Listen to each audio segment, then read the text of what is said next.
Hello!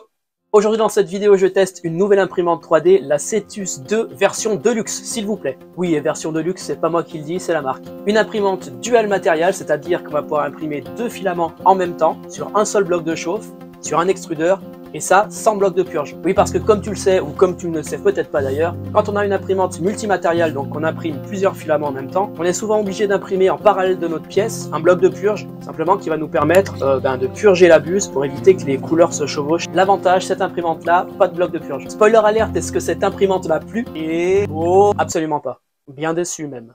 Allez, je vous explique tout ça dans la vidéo, c'est parti!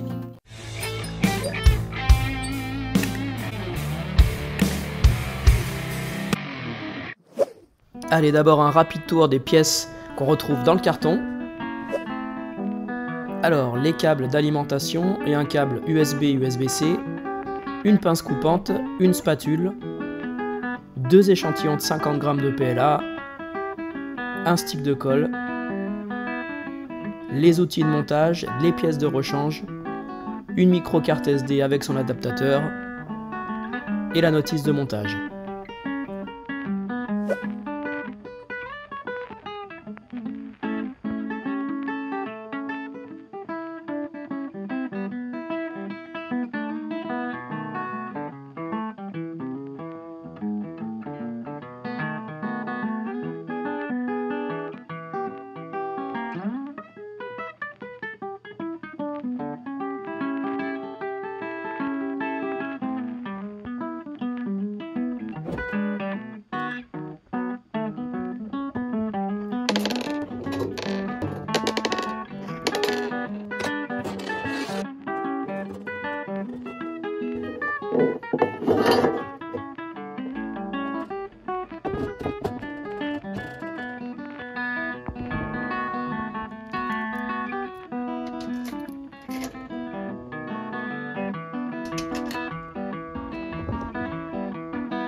Voilà pour cette première impression, ça a pris 1 heure, l'impression est plutôt réussie. Bon, pour le coup, là il n'y a pas de souci, c'est réussi.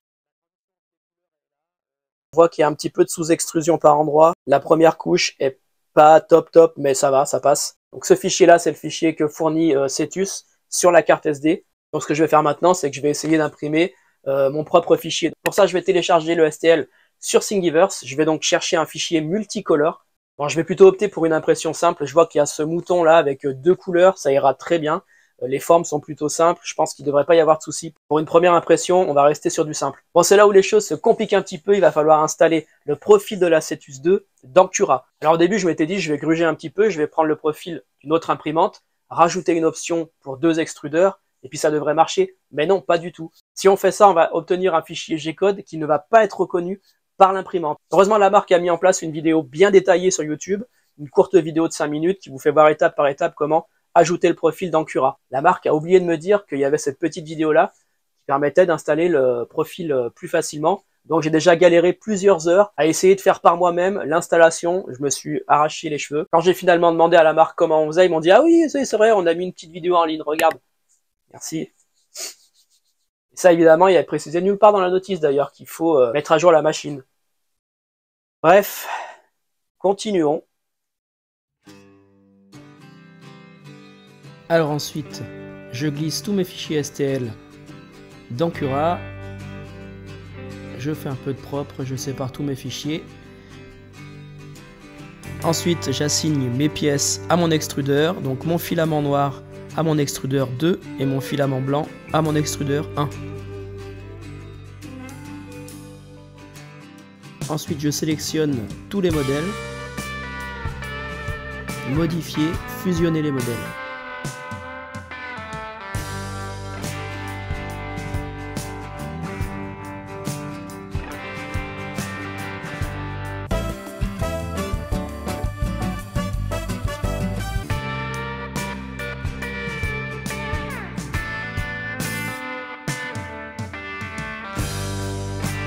Alors l'impression de ce mouton, après déjà un petit fail, simplement un décollement de plateau, mon plateau était pas assez chaud. Oui, parce que deuxième petit problème, c'est que quand on lance l'impression, la buse, elle se met à température, mais elle attend pas que le plateau soit à température.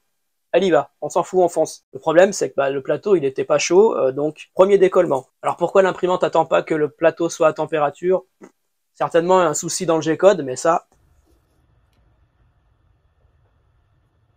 Première couche, pas ouf, un peu de sous-extrusion. Le refroidissement, pas ouf non plus. Franchement, c'est pas terrible. Mais ça, c'est clairement un problème qu'on peut régler donc sur la tête d'impression en changeant la pièce, mais qui souffle l'air. En fait, là, elle souffle l'air complètement vers le bas. Elle souffle pas l'air sur le filament. Donc, le refroidissement est pas optimal. Alors, les seules pièces qui sont en plastique et en PLA même sur l'imprimante, c'est les pièces qui se trouvent sur l'extrudeur. Toutes ces pièces-là, elles sont fournies sur la carte SD, donc on peut les réimprimer, les améliorer, etc. Ça, c'est cool. Bon, on va dire que c'est plutôt réussi, mais encore une fois, la qualité d'impression, je suis pas non plus bouleversé, quoi. C'est pas ouf.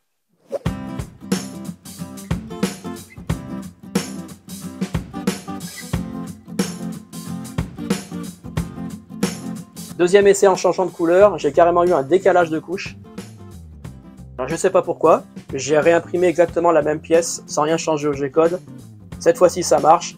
Bon, c'est un peu mieux, mais encore une fois, je me dis que si vraiment j'avais envie d'une pièce comme ça, bien clean, sans post-traitement, donc sans peinture, sans rien, pour moi, ce que je trouve le plus simple, c'est encore d'imprimer ça sur une imprimante classique, un extrudeur, avec les pièces séparées, comme ce champignon que j'ai du coup imprimé pour l'occasion, avec la Sidewinder X2 que j'ai testé il y a 10 jours de ça. Donc là, toutes les pièces sont imprimées séparément et recollées ensuite à la cyano, il n'y a pas de post-traitement et le résultat est bien meilleur.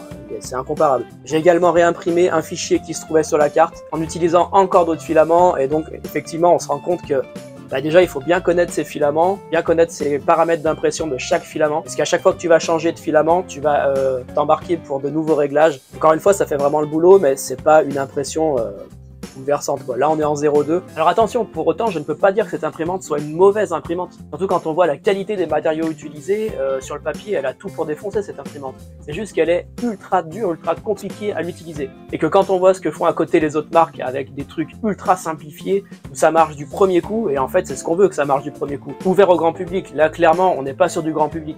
Bon, tu l'auras compris, je suis bien déçu par cette imprimante. Je me faisais vraiment une joie de tester une imprimante bimatériale.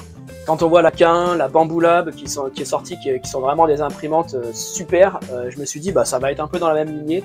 Mais apparemment pas du tout. Là on est vraiment sur un truc un peu prise de tête.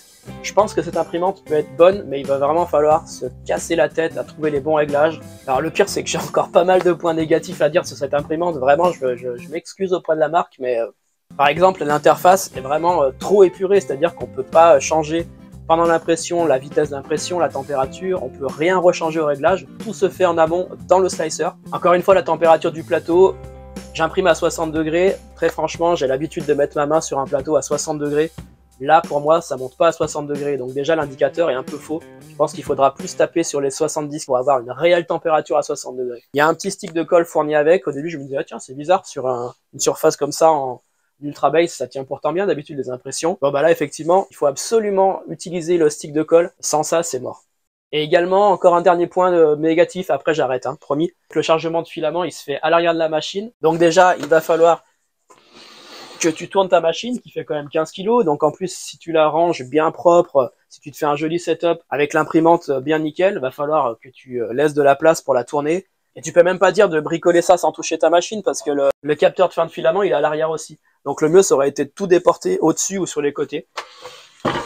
Bref, tu l'auras compris, cette machine, pour moi, est encore pas totalement au point, surtout face à la concurrence de la K1 de chez Creality, de la Bamboo Lab qui défonce tout également. Donc le bimatériel, oui, mais il faut que ça marche tout de suite. Je te mets quand même les liens de l'imprimante dans la description si tu veux aller jeter un œil de plus près. Voilà, c'est tout pour aujourd'hui, j'espère que cette petite vidéo t'aura plu. Pense à t'abonner à la chaîne et laisser un petit commentaire et on se dit à bientôt pour une prochaine vidéo. Ciao!